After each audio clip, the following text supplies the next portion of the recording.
तुमच्या घरी सत्यनारायण होता, पण मात्र ते ड्युटी जॉईन करता आहे तुमचे पती. मला खूप अभिमान आहे. माझे मिस्टर बॉर्डरवर चालले.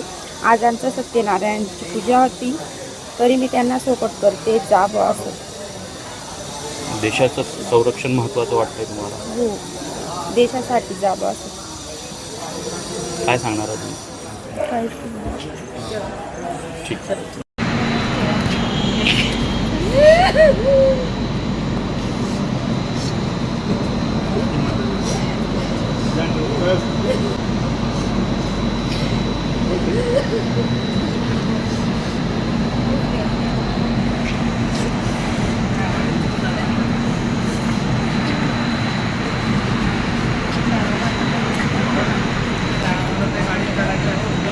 चढून जा ना हो.